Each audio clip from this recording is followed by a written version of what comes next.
Hi, thanks for joining me. I'm Tammy Baseball. I am founder of Career Resume Consulting and creator of the Six Figure Pro online coaching program. And I want to welcome you to this third video out of 3 videos.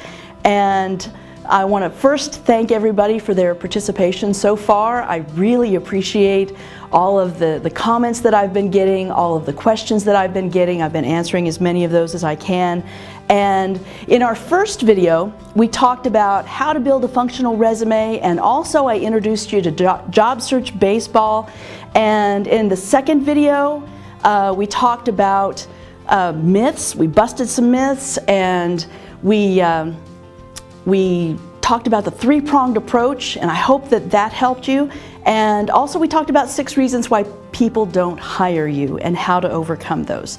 So today we're going to talk about what it takes to win.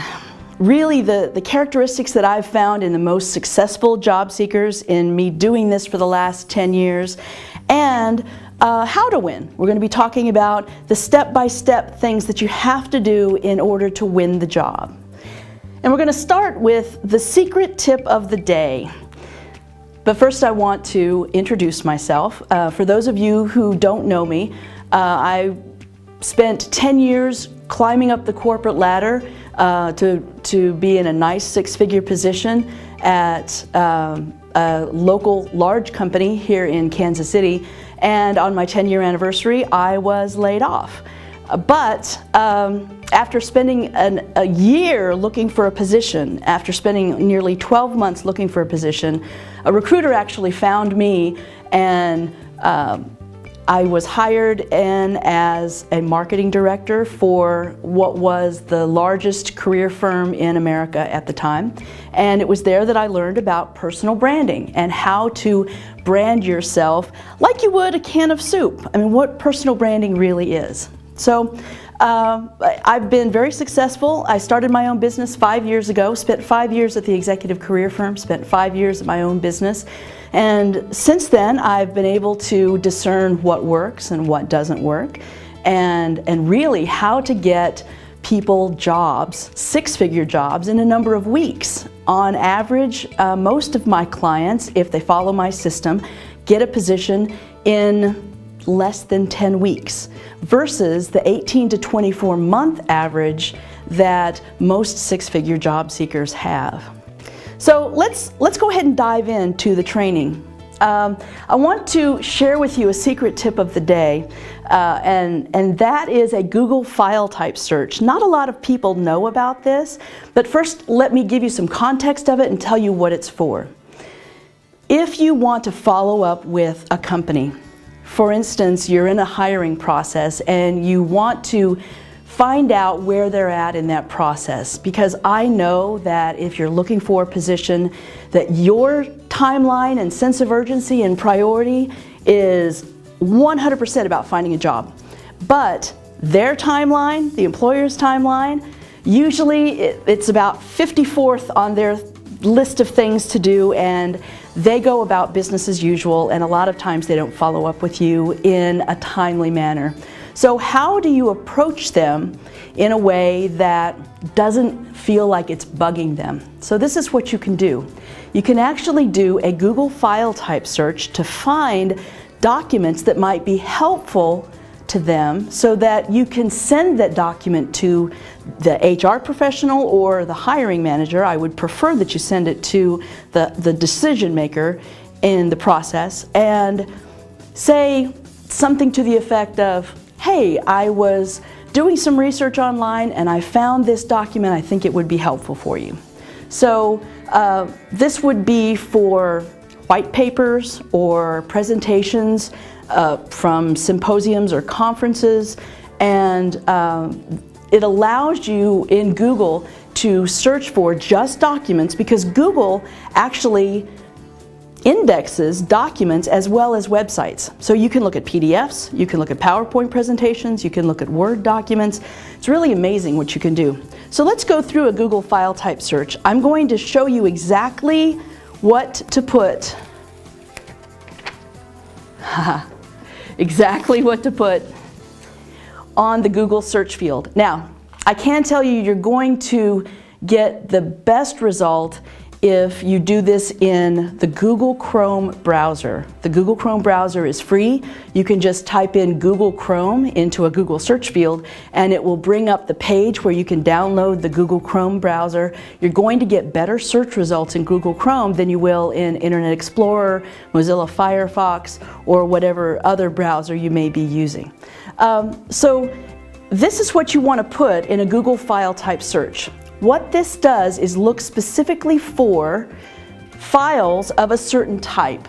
So this one is a PDF, and what you would put, for instance, if you wanted to find, if you were applying for a position with an agriculture company, you can put in quotation marks, agriculture industry trends, end quotation marks, plus sign, file type, colon, PDF. Now you might want to pause this and take a look at that and write it down, because it's very specific and you have to do it in this way in order to get the best results. So it's quotation marks, agriculture industry trends, end quotation marks, plus file type, colon, PDF. That will give you PDFs, which could be white papers, it could be really any kind of document that's out there online about agriculture industry trends. You can just put in whatever industry you're applying for, and you'll find some really good information out there. The second thing you can look for is references to the company itself in another type of file. So you can mix and match this as you like, but you can put in the company name, in quotation marks of course, then a plus sign, and there's no spaces in between here, file type, colon, and then PPT is PowerPoint. So you can look up PowerPoint presentations, and you'd be surprised what's out there as far as PowerPoint presentations. There, a lot of people, and I've even found stuff that's in a secured site. It's amazing what you can find using Google Chrome and using this Google file type search. So go ahead and write this down, take notes on this, and look up colon PPT, which is PowerPoint presentation, or you could look up colon DOC, which is Word document, or really any document out there. The three most common types are PowerPoint, PPT, PDF, which would be any PDFs out there, and then also Word documents, .doc.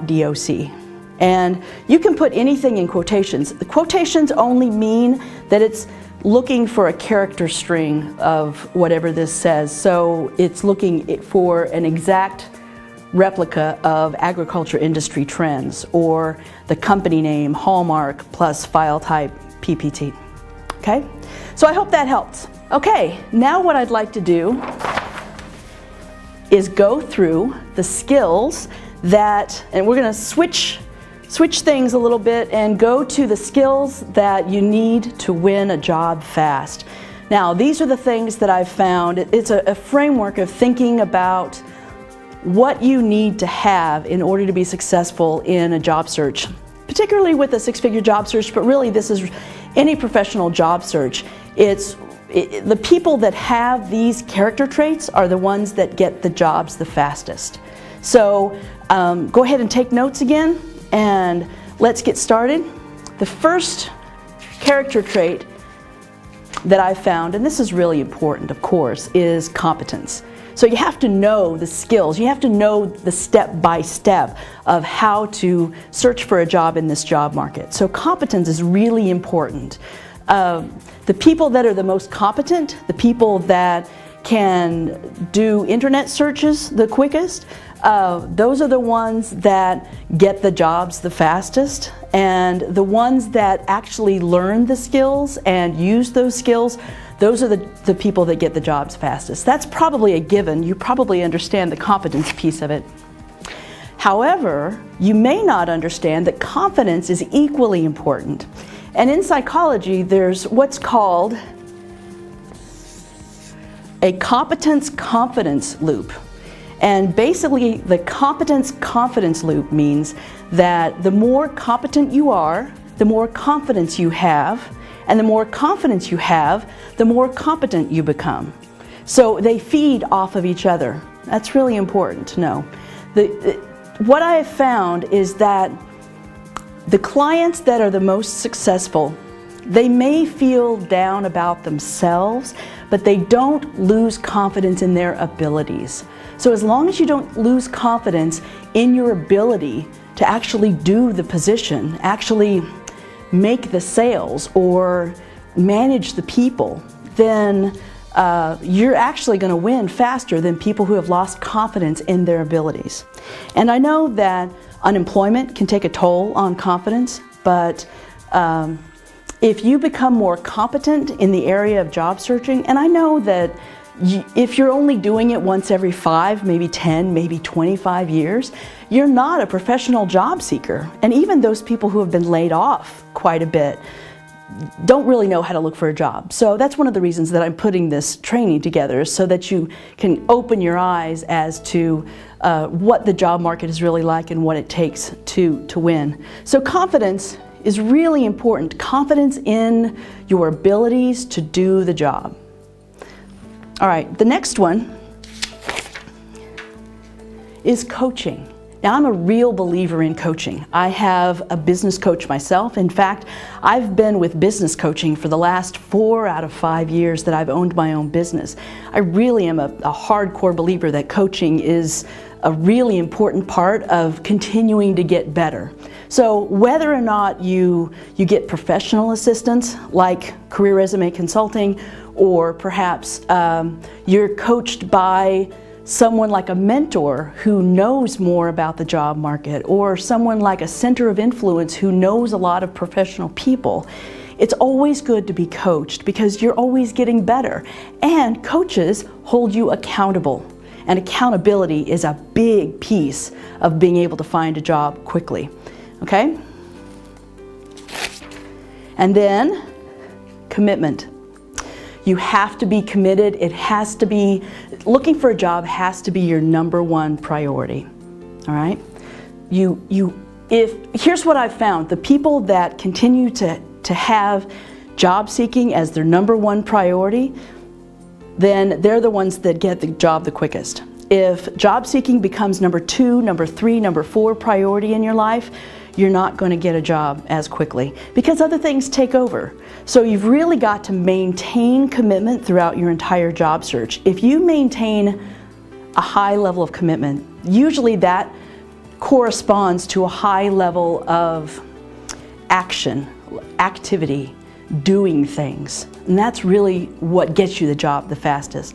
But here's what I found to be the biggest, and that's why I put it in the middle: clarity. You have to be clear on where you're going. You have to be clear on what you want to do next, because if you don't know what you want to do when you grow up, nobody's going to be able to help you find it. And so you've got to know what you want to do. You've got to know where you want to go. You need to know what type of company you want to work for. You need to be clear in what your wishes are, what your dreams are, and what's a good fit for you. If you're not clear on that, if you don't know where you're going to go next, then you can have coaching, you can have competence or confidence, but if you don't have clarity, you really are missing the boat. You don't have anything.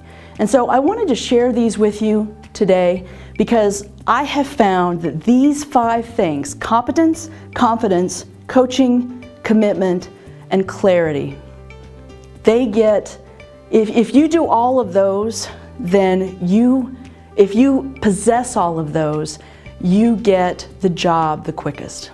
Okay? All right. I hope that helps.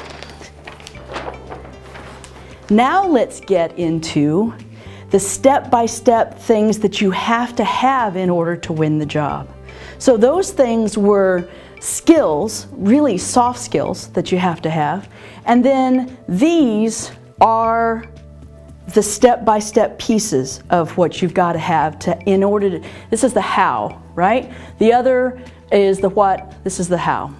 So the first thing that you need to have is a rock star resume. This is your marketing piece. This is the crux of everything because it gets you your first phone call, right? if you don't have a rock star resume, you're not going to get noticed. And by rock star, I just mean it's got quantifiable achievements. It's very clear in what your unique selling proposition is and your value proposition to an employer.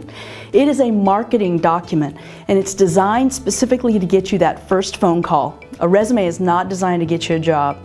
It is there to give you your first phone call, or many phone calls actually. So the first thing you need is a great resume. If you don't have a resume, you're dead in the water. The second thing you need to have is a robust LinkedIn profile. That's really important. Now, let me give you a tip on how to get a robust LinkedIn profile. What you can do is, first of all, we talked about clarity, about how you have to be clear in what you want to do next. So once you figure out what you want to do when you grow up, what you can do is go to that advanced people search in LinkedIn that I talked about, and you can actually put in keywords what you're wanting to do. Not in the job title, but in the keywords. Now you can look in job title if you want to, but you get more expansive search results if you put it in keywords in the advanced people search on LinkedIn. So if you're on LinkedIn, advanced people search, put in the job title of what you're looking for and see who comes up. So you're going to have your first level connections, your second level connections, your third level connections, and then you're going to have strangers. So I want you to look at the profiles of the strangers that come up at the top of the list, because those strangers are also coming up at the top of the list of recruiters and employers that are looking for people on LinkedIn. Now, the latest stats that I have on LinkedIn is back from 2011, and that was 19% of employers and recruiters use LinkedIn to find their people, their next people exclusively. So this is really important. I probably would guesstimate that LinkedIn is now 25% of what employers and recruiters use to find their next hires. And so if you go out and look at who's rising to the top, who's the cream of the crop on LinkedIn profiles, take a look at their profile, see what they say, look at the keywords that they have, and then take the stuff that fits you and put it in your profile.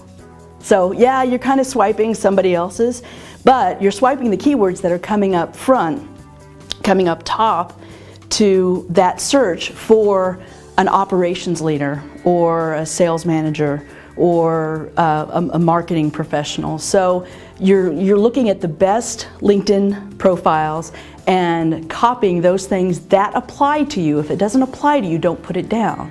But you can use the words that are getting the LinkedIn searches to come up, okay? So let's go to number 3.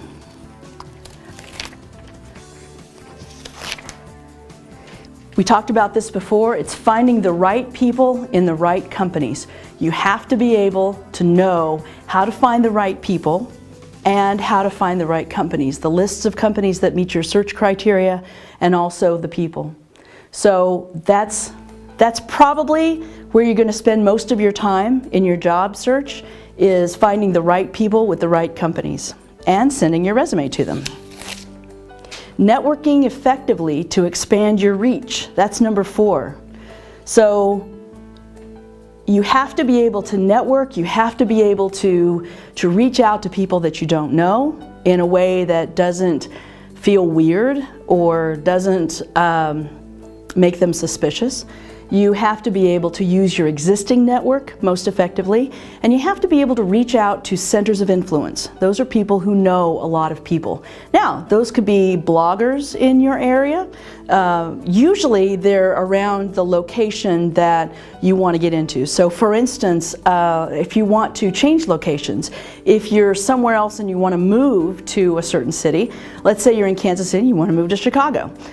What you're going to be doing is looking in Chicago for bloggers, perhaps, in the industry that you're wanting to get into, and then find those bloggers, contact them. Usually bloggers or people who publish things are very likely to talk with you at length about what they know, and so you can get the scoop on the industry, you can get the scoop on job seeking, whatever it is that you need to do, you can find it through job club leaders or professional industry association leaders. Those are centers of influence, or just people that know a lot of professional people. And that could be bankers, your dentist, your doctor, your tax preparer. Those people know a lot of professional people. So you probably know a lot of centers of influence already. You just need to reach out to them and let them know what you're looking for. Okay? All right, interview like an expert. That's number 5. You have to be able to interview like an expert.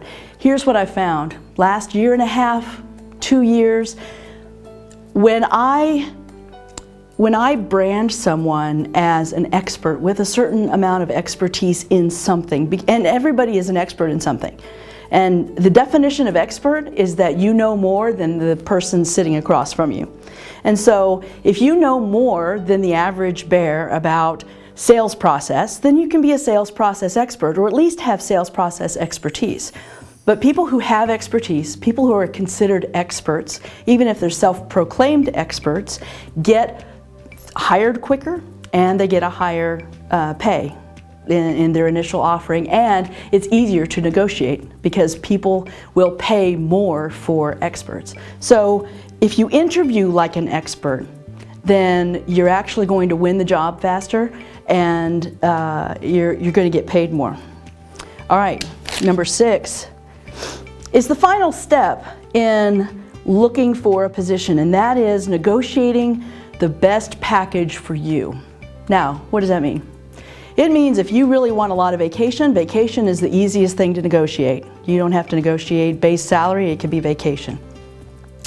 But you could also negotiate a signing bonus. That's actually more popular now than it was 5 years ago.